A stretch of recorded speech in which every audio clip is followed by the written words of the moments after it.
is Asinine Radio. This is the weekly music podcast where every week we get into Fearless Beer Review. We get into the vinyl stuff we picked up, stuff we've been listening to, Jeff's record store, Desert Grooves Records, huge shout out. And then we wrap it up with some new music and other happenings in the music world. My name is Tyler, and way out there, hundreds of miles away, is Jeff. While you're listening, go to Spotify, Apple Podcasts, give us 5 stars. If you're watching on YouTube, smash that subscribe button. That's all I have for the boring intro. I'm not really out of breath, though, but that's okay.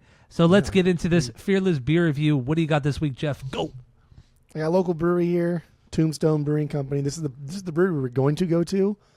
Instead, we went to Phoenix Beer Company, which I don't even know still exists.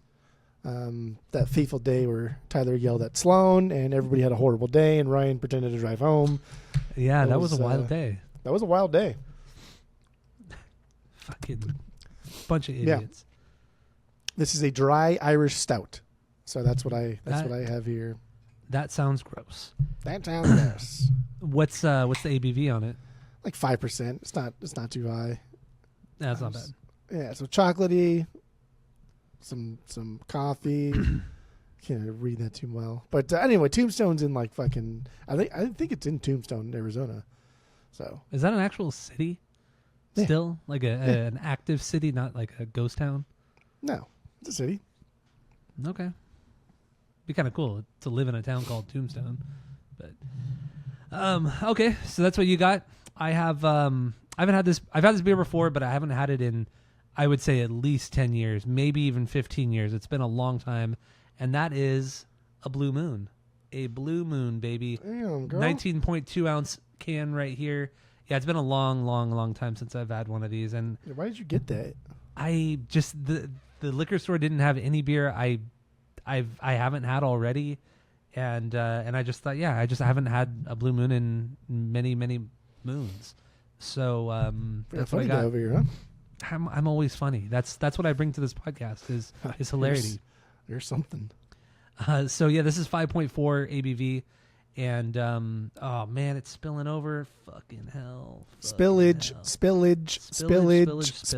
This is fun, but yeah. Anyway, Belgian style white wheat ale with Valencia orange peel. That's what it is. So, but we used to drink this all the time. Like when do you remember when you and I first started drinking legally? Yeah. We were 21. We used to drink this all the time. Loaded up with orange slices. Yeah. Pretty tasty stuff. Pretty tasty. Dude, I hate when like you try to use like the camera on your phone to scan a barcode. Yeah. And like it instantly does it, but then it's wrong. Has that happened to you ever? No, that's never happened to me. I don't have a bitch phone, so you probably don't use your barcode scanner very often. You probably don't know your phone even does that. But anyway, like it's wrong, and I'm like, dude, if you just spent an extra fucking second just to like really look at the barcode, then you would realize that you're a fucking idiot. Camera. So I can't even like fucking scan this thing. It happens a lot when I'm doing like Discogs. It'll scan. Stop doing that. It'll scan the wrong one. I haven't done the Discogs bar scan in a long time. Stupid fucking dumbass fucking. A lot of the records don't even have barcodes. I also don't know the record store like you, Jeff. Even pushing your glasses up. Yeah, okay. All right. Yeah, I found it. I got it. Don't worry about it. Cool. So you ready to start drinking? God, that was annoying. Yeah. Ready to tink? Give kisses. Tink. All right, here we go.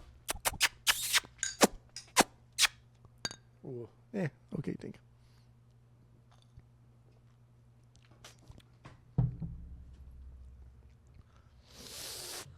All right. It's still pretty good.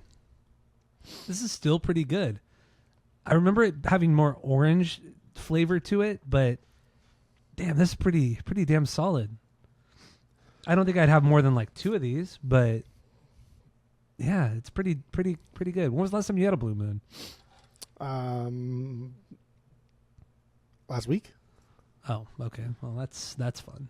When I go to CBCB's and we're getting dusty, like I'll do one dust and then I'll do a Blue Moon after that, or I'll do like a dust and then I don't know, something else after that. Blue Moon just feels it's getting hotter. It feels kind of like a cooler winter summer drink.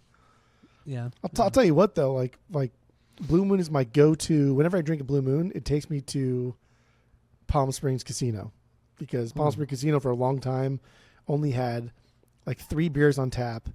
One was like a gross IPA, and like, dude, that's stupid. And then one was just like maybe like Miller Lite or something, or just. Oh, And then the other one was the Blue worst Moon. of the lights. And I was like, fuck it, it's $4. Like, I don't care. So I've been drunk off of only Blue Moon multiple times. So I do enjoy Blue Moon. It takes me back. I will tell you what also is when I installed the beer system at the Flamingo in Vegas, when I was still doing the beer installation thing, we for Margaritaville, Jimmy Buffett's Margaritaville at Flamingo in Vegas, all new beer system, so all was brand new. But Coors specifically sent over fresh kegs of all of the beers that they had on tap for the grand opening. So that was like Blue Moon that had just been like it was like days old, like straight from the fucking Rockies. So fresh. Like all the beer lines were fucking fresh. They'd never been used. Everything was absolutely like perfect, pristine, how it should be. And of course, the first people to try the beers are going to be the guys who installed it, right? Of course. So yeah, that was after drinking that Blue Moon, like nothing has ever tasted the same. No Blue Moon's ever tasted the same like that. But that was like, dude, this is fucking pretty good. So I do have a soft spot for Blue Moon. I like it better than Shock Top. Shock Top's a little Shock Top sucks. a little too malty, a little too good. I think Shock Top is just very bland, very bland. But no, this has has the right amount of sweetness and orange taste to it. It's nice. It's refreshing really enough, and it's not too heavy, and it still kind of looks like, ooh, what are you drinking? It's kind of exotic. So it's, it's a little exotic. Yeah, that's a way to put it. Yeah, so it's good. I like Blue Moon. I don't mind Blue Moon. Very good. So so we have a 3-point rating system where 3 is a perfect beer, 2 is a good beer you're going to continue to drink, 1 is a bad beer but give it a shot, and 0 is a drain pour. So with this Blue Moon, I'll give this a solid 2.5. I forgot how good this is. I'm really enjoying it. 2.5. We're getting Blue Moons when you're out here. If you come out here, I guess so. I don't know if you are going. Nobody listens. None of our friends listen. Mike might because it's a trade. Mike doesn't listen. Mike doesn't listen. But anyway, so you're stout. You're from Tombstone. Tombstone. How is it? What are you gonna rate it? The Tombstones. They're my story family. Because he said Tombstone. I got the joke. Dude, this is fine. I've had a lot of Tombstone beers, and every time it's the same. Like, I'm glad we did not go to this brewery. I mean, the brewery we went to wasn't very good either, but yeah, this is like closed now too. This is like a 1, dude. This is nothing fucking here. It's watery. It's thin. I'm not getting any of the coffee flavors. I'm getting a little. Why did you pick it up? I don't know, because I'm curious. Never had it. I don't just go to the grocery store and buy Blue Moons and fucking Coors Lights all the time. I like to try other things. Okay. It's basically like Space I know Dust, what Brewery you're X, doing. fucking I know what Tiny you're the doing. Elder. That's all you drink. You're baiting. That's it. You're That's all you baiting. drink. If Brewery X doesn't brew it, I'm not drinking it. Then I will not drink it. Isn't then that I will your, have your nothing. motto? Then I will have Yes. nothing. Yes. Yes. Exactly. Okay. What would you rate it? It's a 1. This is a fucking 1. A 1. Okay. Yeah. Not good. It's not bad or gross. This is pointless. Like, just don't even make beer at this point. I mean, it's also 5%. Just drink a fucking Coors Light. Drink a Budweiser. It's true. Same thing. And It's tastes true. better. So, all right. You think that tastes better than a Budweiser or a Coors Light? Come on. Yeah. What you just drank. Yeah. Then how could you give it a 1 when you give a Coors Light and a Buddy a 2? At least. Because those are like 35 cents a pop. This was like $7. Well, we're not talking about price. We're not talking about price. It We're all talking about comes into play, baby No, girl. it It all does- comes no, into no, play. no. It's all part No. of the mission. It's all part of the mission. No. Like, what's that fucking expensive ass beer that Sam Adams make? The Utopia. I had Utopia one time, and that was fucking like, okay, this is fine, bro. This is just like drinking When wine did at you this have point. that? Did Mike have it? No, the guy that used to own the bar, the K38 bar, he had one. He's like, "You ever heard of Utopia?" I was like, "Of course, bro. Like, I've always wanted to try it." He's like, "Oh, I have one. You done? Come drink it." It's like, "Sure." It's like 18%. Fuck it, let's go. It was Sounds not very terrible. good. It was not very good. Anything over 10% is likely not going to be very good. Unless it's a breakfast stout. It's called a shit stout. So. That's not actually what they're called. They're called breakfast stouts. So yeah, we're getting into the vinyls or what? Let's do the vinyls. Let's do the stuff vinyls. we've been listening to, stuff we got this week, and then we're gonna round it out with some new music in the music world in your record store, Desert Grooves Records. Here we go. What do you got? Go. Like a machine gun, like a slow machine gun. It's a very, very slow machine gun. Yeah. Let's do. I have this first, the Roots. Roots. Can't really Roots, see that, Bloody can you? Roots. There it is. Roots, Bloody Mary. This is their third record, 96.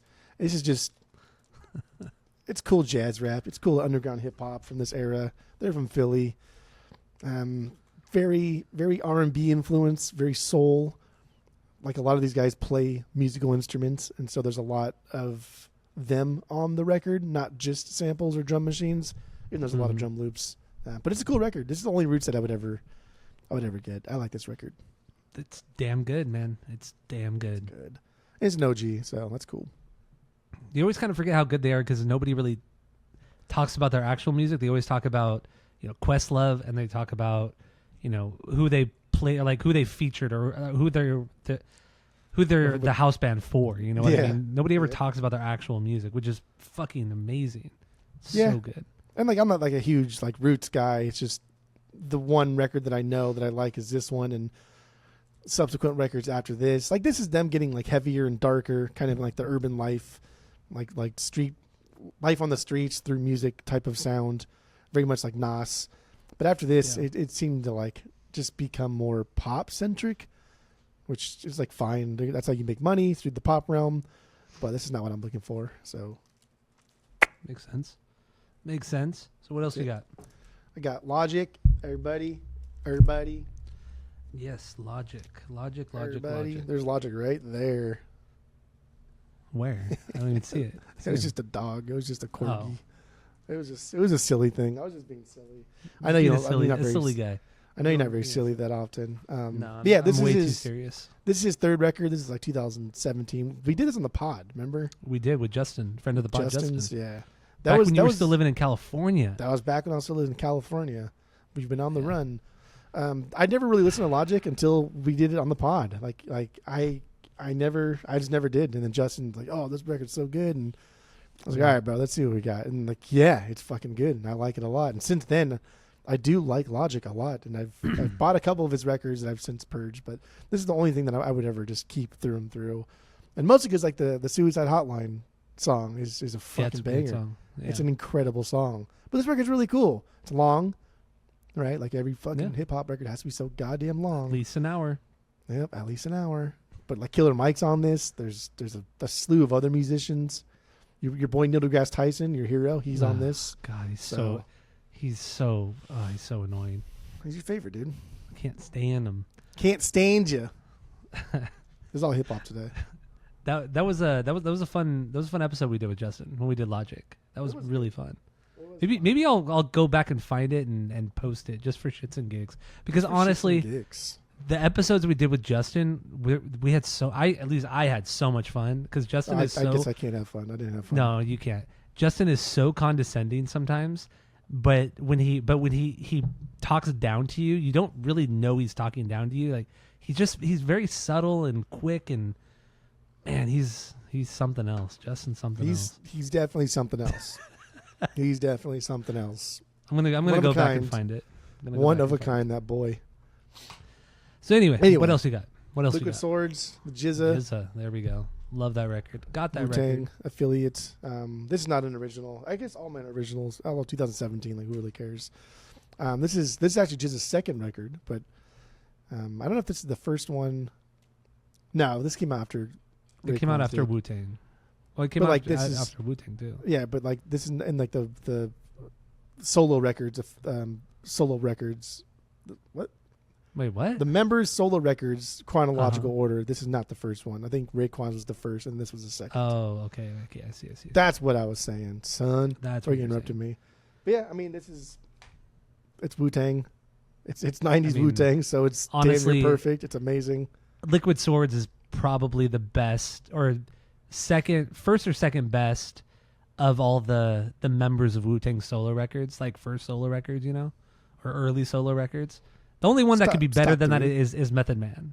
Like Method Man is the only one that you could say. Tekala is really the only one you could say is better than Liquid Swords. But Liquid Swords is fucking amazing. Do you have Inspected Deck still? I do still have Inspector Deck. Yeah, I do have Inspector Deck still. that's probably number 3 on my list. Yeah, that's right. 'Cause you don't like. I don't make the like, rules, man. You don't like good storytelling, so that's why you don't like the Raekwon stuff. Raekwon was pretty lower tier. I just like a lot of samples and make sure that it's catchy choruses, and I like that.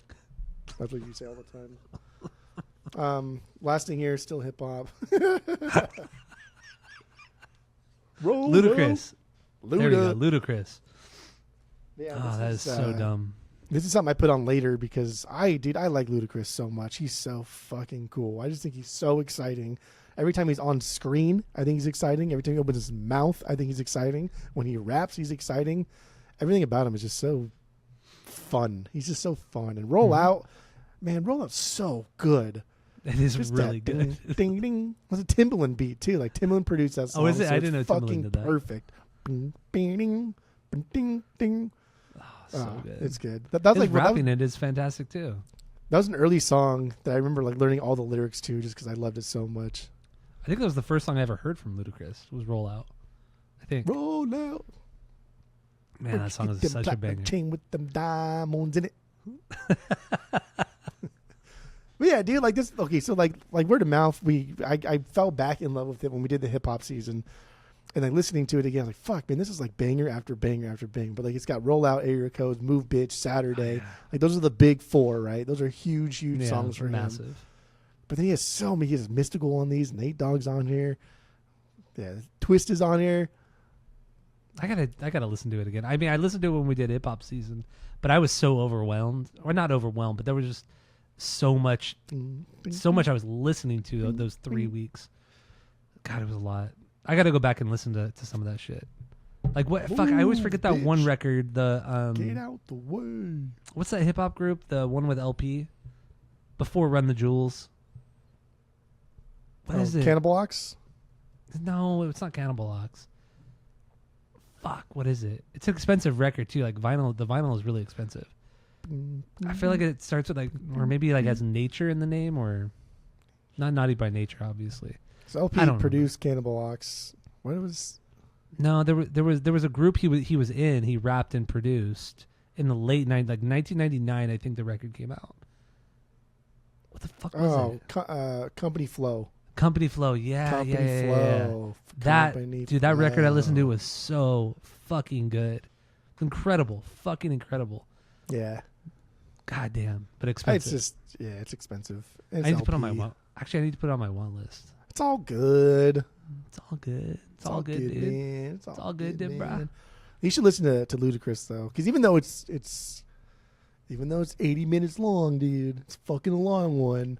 There's skits in there and they're funny. And Ludacris, I just think he has that type of voice, right? Like when Tom DeLonge speaks, you kind of just listen because he has a very unique kind of voice. I think Ludacris also has a very unique voice. He does. Nobody sounds like him.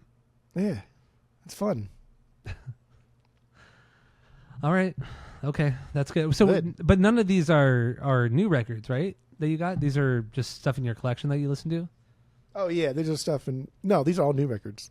Oh, are they? Oh, wait. Oh, I think I have your old Liquid Swords record, right? Probably. Well, I think I got yours. You for sure have my Inspect the Deck, the Vinyl Me Please one. Mm-hmm. So usually, I have your pick Tikal stuff up. too. No, I got your Tikal from your store, but it wasn't yours. It wasn't yours originally. Yeah. Usually I used to send pictures like, oh, here's my pickouts, but then like sometimes I take stuff home randomly like once and I forget it's there. So now like I'm not going to text pictures of pickups anymore. You'll just see them here. Everything is always going to be new stuff, whether it's upgrades. Okay. Like next week, unless you say otherwise. Unless I say otherwise. Yeah. Okay. Unless I say otherwise. But yeah, these are all originals except for the Liquid Swords. Got it. Unfortunately, it's worthless. I'm gonna throw it away probably. So dumb. All right, so that's all you got for the vinyls? Nothing. Yeah. All right, so what I have here, I have 5 things here. All new stuff. I got none of these are OGs, but that's okay. They don't need. Oh, actually, one of them is two of them are. I take it back. 2 of them are OGs. I'm sorry. Start over. I'm getting excited. So we start with Unwritten Law right here. Unwritten Law, The Hum. This is their 7th record from 2022. OG on white. I mean, 2022. It's OG. It's only been pressed the one time, and not very popular record, but damn, dude, it's so good. And it was $15. Come on, $15 for this like fucking awesome record. That's so good. really cheap. It's so good. I mean, this is like lower tier Unwritten Law, but goddamn it doesn't matter. It's all like all of their records are fucking great. And it has their worst song they've ever done on that. Yeah, well, it's a cover, Little Lies. So I put that on the playlist. The worst song they've ever done.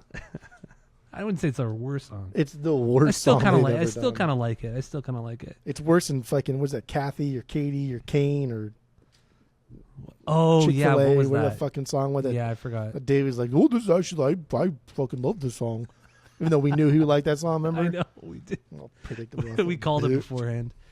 But yeah, I do. I mean, that record's so fucking good, and when it's that cheap, who cares? And I got a gift card, an Amazon gift card, so I pretty much just bought a bunch of records on Amazon. Good. That were a lot of them were cheap, and records I've been wanting for a while, but I've just been holding off on it for whatever reason. So the next one here, we got Snot right here. Snot or Snot Get Some. That's the record. Get Some. This is the only record they put out in 1997. Their singer Lynn Straight died like a year after the record came out. Terrible car accident killed him and his dog. The dog that's actually on the cover right here died. And but yeah, Snot were like, they were this new metal band, hardcore new metal kind of band that they were about to fucking take off. Like, this is like the precursor to $3 Bill Y'all from Limp Bizkit. And man, dude, if Lynn hadn't died, this band I think would have been fucking massive. They were already pretty big at the time. They were playing Ozfest. They got kicked off of Ozfest. You know, they played Warped. I think they played Warped Tour as well. But no, they were fucking crazy. They were out of their minds. And then when Lynn died, the band and Lynn were so liked within the scene, the music scene, that they made a tribute record because they were working on a new record at the time, but Lynn hadn't really recorded any vocals yet. So they got a bunch of their friends to come and do vocals on all the songs that they had already written and recorded. And, you know, Brandon Boyd's on there, Corey Taylor, Jonathan Davis, Mark McGrath, you know, all the fucking heavy hitters of the late 90s are on this tribute record. And the tribute record is fucking awesome. I'd get that on vinyl too. It's so fucking good. But no, this record holds a ton of nostalgia for me. I used to listen to the record a ton. And, you know, this is the 20th anniversary of the record, 2017 pressing, 20th anniversary of the record, and it's the only time it's ever been pressed. So, music on vinyl. Music on vinyl? Oh. Yeah, it's music on vinyl. Don't say the same thing I'm saying at the same time. I know. Jinx, right? No, but no, it's fucking good. I love this record so much. It's awesome. Great new metal. Like, really, really good. Top tier new metal right there. So I'm stoked about that. I know you probably didn't really care for that, huh? I did like that. The Deadfall song that I put on the playlist? I liked that whole record. When we did like new metal season, like I liked that whole record. And if that came through my store, I would take it home. Good. Yeah. Have you listened to the tribute record? The one with all the different singers? Oh, dude, it's so good. So fucking... Fred Durst does a song too. So good. Then I'll listen to it. So good. You're an idiot. You're such an idiot. So the next thing here I have is Mastodon. This is like, I think it was like $17. And I do love this record. I think this is one of their best records, if not their best record. It's called Leviathan. It originally came out in 2004, second record. This is the 20th anniversary edition on green and white, like splatter swirl kind of thing. And this record's been pressed so many goddamn times in so many different colors and variants. But damn, it's a goddamn good record. Great metal, prog metal, kind of stoner rock at times. Or no, doom metal at times. I should say not stoner rock, doom metal. But great fucking album. They have some absolute banger records. So this is my third Mastodon record. And yeah, Leviathan from Mastodon. Cool cover too. Good. Really dig that. Do you like the song I put on there? It's better than a lot of Mastodon songs, but Mastodon's a band that I like 5 songs if they come up in a playlist, but most of the time, meh. I feel like they're right up your alley. Like has the right amount of thrash, the right amount of prog, has that kind of the doomy stuff that you're kind of into as well. It's like I don't know why you don't get into it. It doesn't make sense. They have a lot of records. They have like I don't know, 7 records. That's not a lot. That's a lot of 7 records just to like. We did Kiss. We did Kiss. That was homework. That was homework. God. It was Homework's fun easy. homework. It Homework, I can get through homework like this in my sleep. My God. All right. 2 things left. Right here. The band is called Eyes. The song is called Spinner. This is a Denmark. They're from Denmark, hardcore band from Denmark. 3rd record.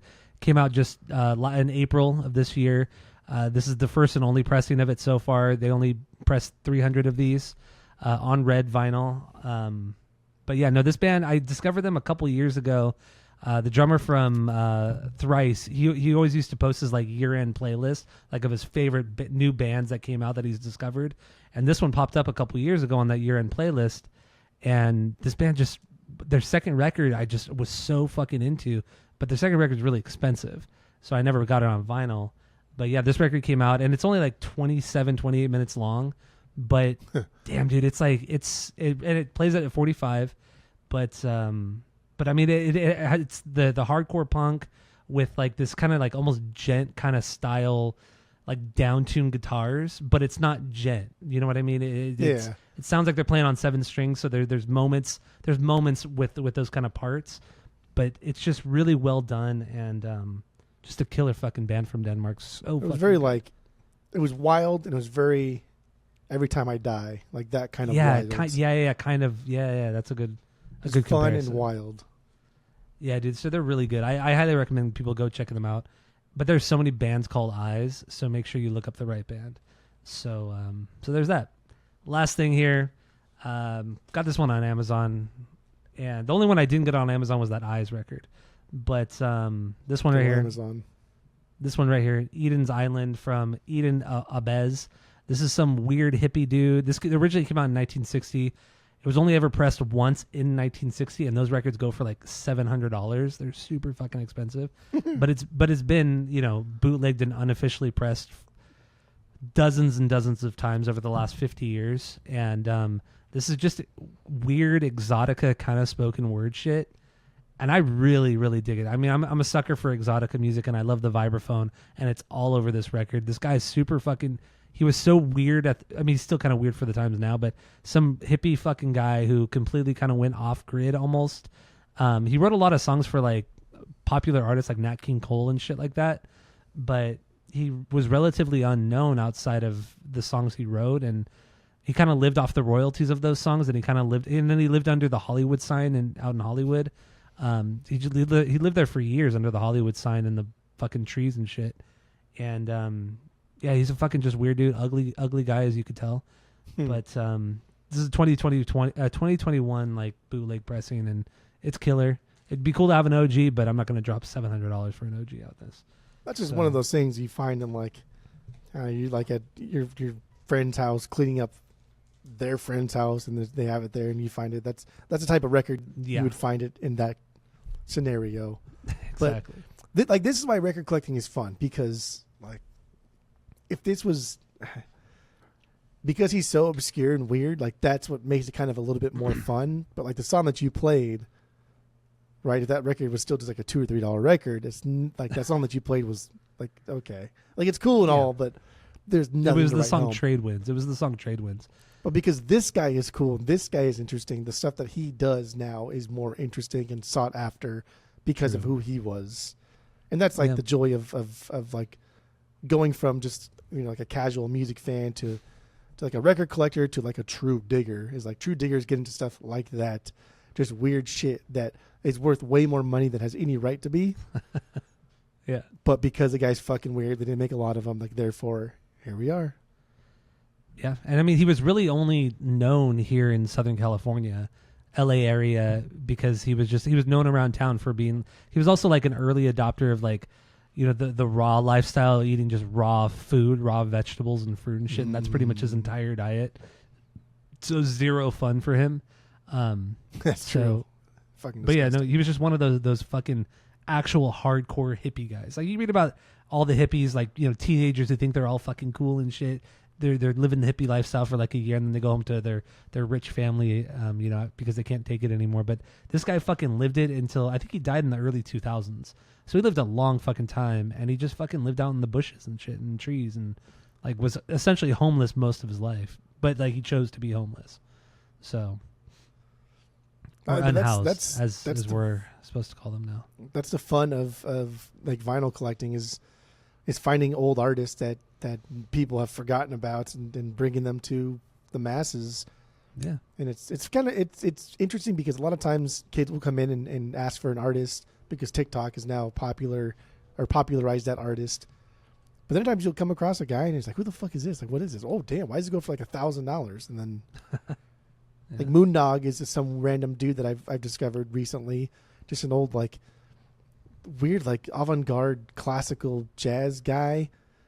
I don't know who was like big in like the 50s and 60s, but his records go for thousands of dollars. But like no one's ever fucking heard of this guy. But if you saw the cover art, it's something that you're like, oh, I gotta listen to this because he always wears like he's got a big fucking like Gandalf beard and he wears like Viking helmets on the covers of his records and it just looks into something that you like, dude. I have to listen to this because it's fucking weird looking. Yeah. Like random shit, like who can? Or like, it's does the like music warrant $2,000 price tag? Like no it's way. like the when we first started collecting, you and I did several years ago, and there was that collection that I picked up from Donnie, your mom's. Yeah, we picked up from Donnie from that house, and there was that weird like Christian psych rock record. Yeah. And it went for like $200 or some shit like that. And it was some like, you know, there was no record label or anything like that. It was just put out independently. But there was just like, there's this whole genre of like Christian psych rock or Christian psych pop from the 60s and shit that these records go for a shit ton of money. So much money. They're not bad records, but they're really nothing to write home about. But they're just so fucking rare because they weren't on a label. They were just put out independently by these families or these people, these churches or whatever. And but yeah, no, just this weird ass shit that you never come across unless you were just kind of digging and were looking shit up. It's so fucking cool. That's why vinyl digging's so cool, man. It's so much fun. It is really fun. And like that's funny you mentioned that record too, because like 2 days ago I was just getting back into like a lot of obscure Christian psych. New Wine, Holy Spirit Express was the record. That's what it was. Okay, yeah. New Wine, because I want to see if the price has gone up too.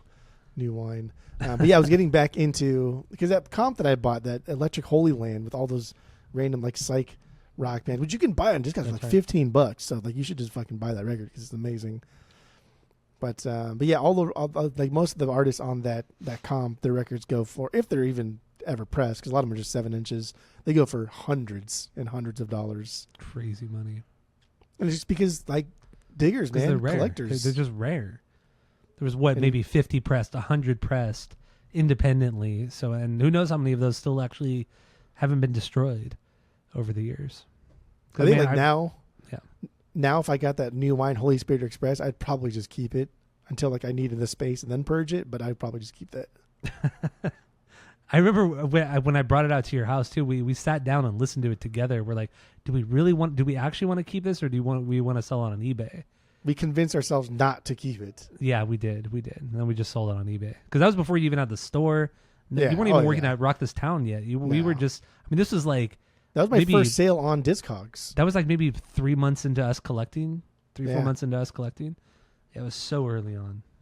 Yeah, that was the first sale I ever did on Discogs, was that thing. That New Wine. that New Wine. That's so good. How exciting. That was a cool record. Cool find. Like, that's just as cool to find.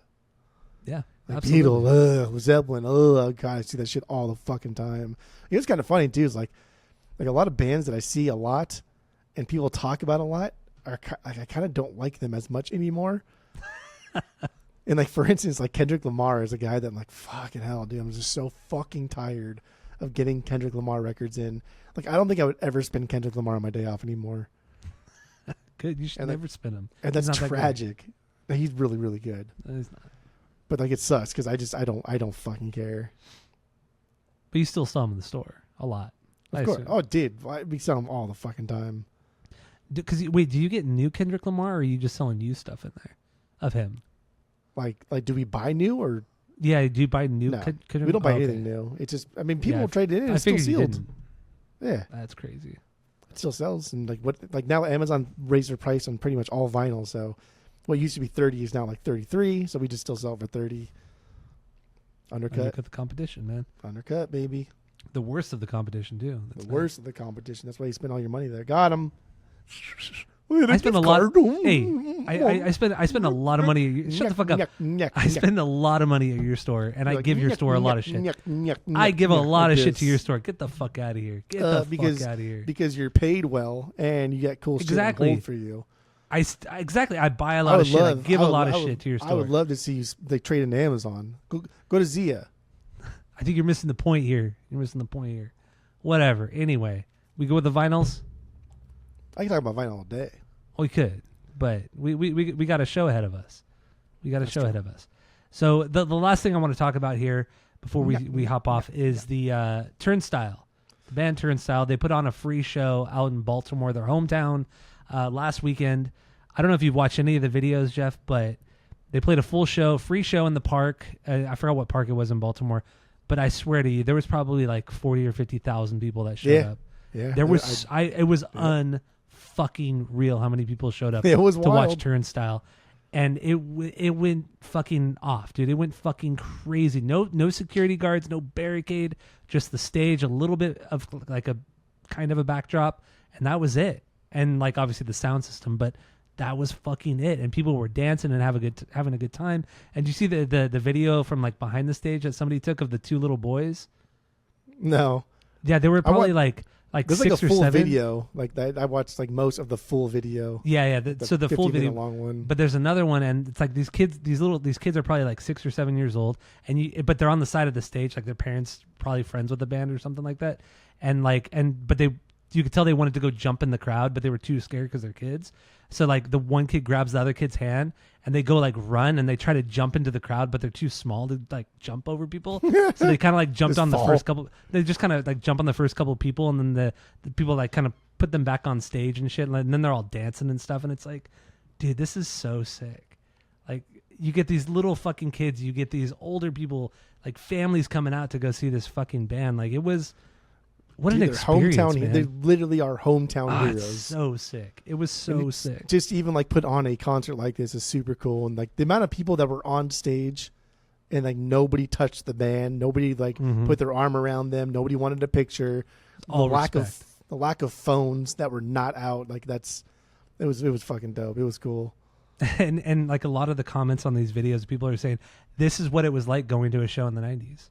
Yeah, this is like what it was like going to Warped Tour in the 90s. And it's kind of true. Like a lot of these festivals too, even when we were a little bit younger, but even in the early 2000s, a lot of shows were like this too. Yeah. So it's so cool we're seeing this kind of like fucking killer throwback. And then also they filmed that the whole like hour and a half that they played, they filmed it all, but they did it like in like with the 90s like VHS filter. So it makes it look like it was like actually from the 90s. So it also has that, you get that hit with that nostalgia as well when you watch it because the filter they use. But it was cool. It was so sick. I don't know. It's like just what music fucking needed, and like the East Coast music scene is just so much fucking better than the West Coast music scene right now. Yeah, unfortunately, it just is. You're right. You're right. It's so much better. It's just so much more welcoming. There's so many places you can just play, and everyone's like, "Fuck it, dude, that's cool." Like, dude, no way Orange County would ever allow this anywhere. No way. Even LA.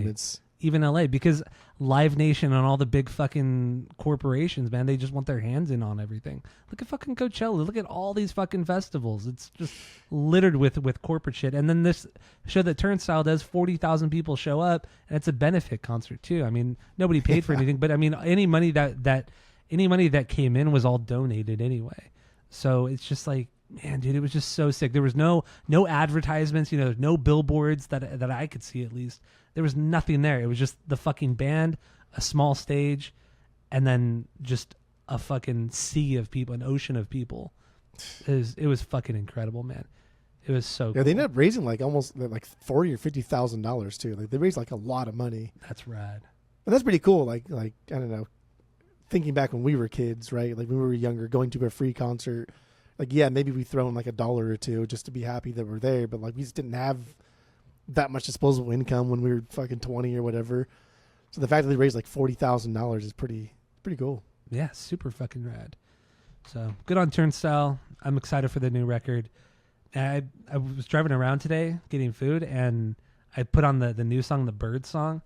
God damn, dude, when you listen to that song loud, it fucking blows your fucking mind. That song is so good. Good. Oi, I'm Maybe we'll get so like excited. Yeah, we'll get like a proper tour. Maybe we'll come back and play the Van Buren because I wanted to see him, but then I missed out. They're going to be It's playing sold a bigger out. venue than that, than the Van Buren. They're going to be playing a bigger venue than that. Van Buren's big, dude.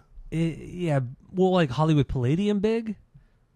Like how big is the Van Buren? Yeah, but like they're gonna play Van Buren on like a Wednesday, and they're gonna play LA on like on a Friday. Like that's. I think what they're going to be foresee them playing. doing. I think they're going to probably be playing the Forum.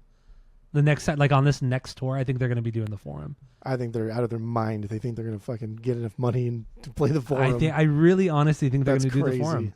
I really do, man. Because I think they're too big to play. Like the Wiltern and the Palladium, I think those are like the biggest small venues in LA. But I think they're just too big to play those ones. So it's like I think the next step up would be the Forum. I don't know. That's no way, dude. They're not that big. I don't know, man. Plus, now we're talking like tickets are going from like $50 to like $100. Like nobody's gonna pay there's that too. $100 to go see them headline. So they're playing the fuck is the Ukrainian Cultural Center in LA, and that's sold out. But it holds. Is that what that says? Yeah, like in LA, right? Yeah, LA, the Ukrainian Cultural Center in LA. It's sold out. But that's What an odd place to play. it's tomorrow. But it's not even that big. Well, I mean, it's not like a tour show. This is like a one-off show. It's probably some benefit for Ukrainians because of the They're going war on tour with Russia. now. They're just going overseas, but they have a full tour this up until October. We'll look more into it. We'll look more into that. Get back to you guys. See how big the venues are. But anyway, let's finish this. Get into Atreyu. Go from there. So thank you all for listening. Go to Spotify, Apple Podcasts. Give us 5 stars if you're watching on YouTube. Smash that subscribe button, and that's it. That's all.